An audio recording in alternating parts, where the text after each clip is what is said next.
धर्मपुर नाम के गांव में घनसू किसान रहता था। वो अपनी पत्नी के साथ शांतिपूर्वक जीवन बिता रहा था। किसान होने के नाते वो हर साल फसल बेचकर अपना घर चलाता था।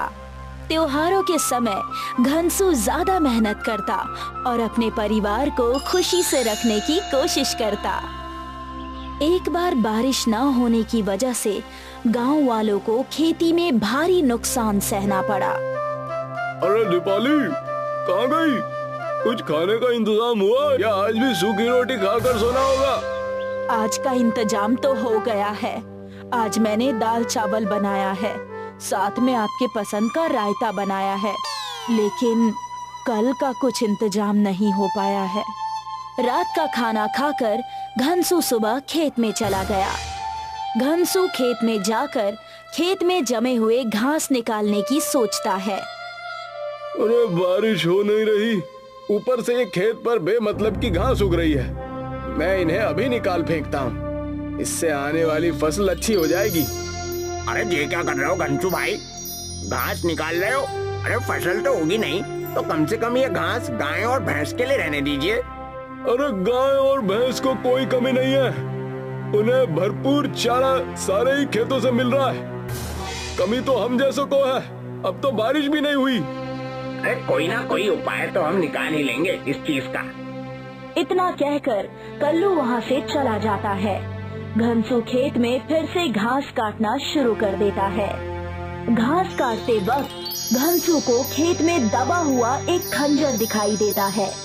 घनसू उसे निकालने की कोशिश करता है। अरे ये खंजर यहाँ कैसे खेत में दबा हुआ नजर आ रहा है? घनसू उस खंजर को निकालकर अपने थैले में रख लेता है। घनसू घास काटकर अपने घर की तरफ निकल जाता है। घर जाकर वो अपनी पत्नी दीपाली से कहता है, अरे भाग्यवान कहाँ हो? ये देखो मुझे आज खेत में क्या मिला, यहाँ आओ। ओहो, ऐसा क्या मिल गया जो इतने खुश हो? देखो ये मिला है मुझे, खंजर बहुत कीमती दिखाई पड़ता है। खंजर छोड़िए, कुछ खाने का इंतजाम कीजिए। हमारे पास कल रात का दाल चावल ही रखा हुआ है, जो अभी के लिए तो हो जाएगा, लेकिन उसके बाद हमारे पास खाने के लिए कुछ नहीं बचेगा।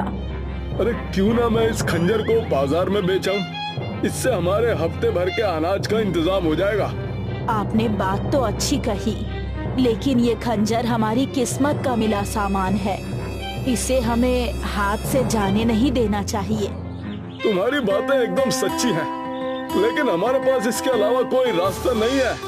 दीपाली और घर की खाने की समस्या देखकर घनसू खंजर को बाजार में बेचने जाता है। बाजार जाकर घनसू लोहे और लोहे के कामगारों के पास खंजर को बेचने लगता है। भैया, मुझे इस खंजर के कितने रुपए मिलेंगे? दिखाइए जरा। आप इसे कहीं से चुरा के तो नहीं ला रहे? अरे किसान हूँ, चोर नहीं। मैं इसे कहीं से चुरा के या किसी से छीन कर नहीं ला रहा। ये मुझे मेरे खेत में दफन मिला है। दुकानदार उस खंजर को ध्यान से देखकर घनसू से कहता है, ये दिखने में तो बहुत पुराना है, इसके मैं तुम्हें 2000 से ज्यादा पैसे तो नहीं दूंगा। ठीक है, तुम मुझे इसके 2000 ही दे दो। दुकानदार घनसू को 2000 रुपए में खंजर बेचकर अपने घर के लिए राशन और कुछ सामान ले जाता है। ये देखो भाग्यवान, मैं क्या लेकर आया हूँ। मैं अपने घर के पूरे 2 हफ्ते का राशन और कुछ घर का सामान ले आया हूँ। अब हमारे 2 हफ्ते बहुत अच्छे गुजर सकते हैं। तुम्हारी लॉटरी तो नहीं लग गई? इतना सारा सामान कहाँ से लेकर आ गए? मैंने वही खंजर बाजार में जाके लोहार को बेच दिया। उसने मुझे पूरे 2000 रुपए दिए।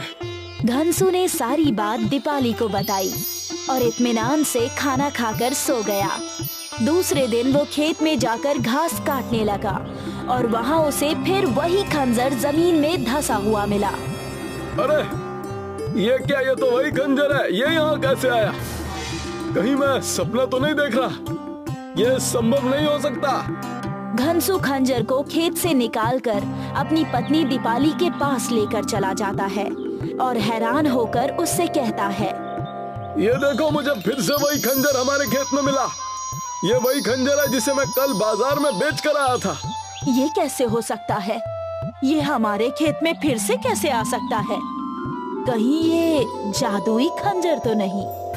मैं भी वही सोच रहा हूँ, ये शायद कोई सपना है। कल ही मैं इतना सारा सामान इसे बेच कर लाया। इसकी वजह से कहीं हम किसी मुसीबत में ना पड़ जाएं। तो मैं इसे फिर से बेच दूं? हमारे पूरे महीने का राशन हमारे पास आ जाएगा और हमें कुछ काम भी नहीं करना पड़ेगा। दोनों पति पत्नी आराम की जिंदगी बिताएंगे। नहीं, अब हम इस खंजर को नहीं बेचेंगे। दीपाली की बात मानकर घनसू खंजर को एक बक्से के अंदर छुपाकर रख देता है। देर रात उस बक्से से एक रोशनी आना शुरू हो जाती है। वो रोशनी इतनी तेज होती है कि रात में भी उन्हें दिन जैसा लगता है। सुनिए जी, उस बक्से में से रोशनी आ रही है। ये जरूर उस खंजर की रोशनी है। मुझे भी ऐसा ही लग रहा है। इन्हें बातें करता हुआ देखकर उस बक्से से आवाज आना शुरू हो जाती है। बक्सा जोरों से हिलने लगता है। ओए माँ, भागो यहाँ से, ये बक्सा तो हिलने लगा।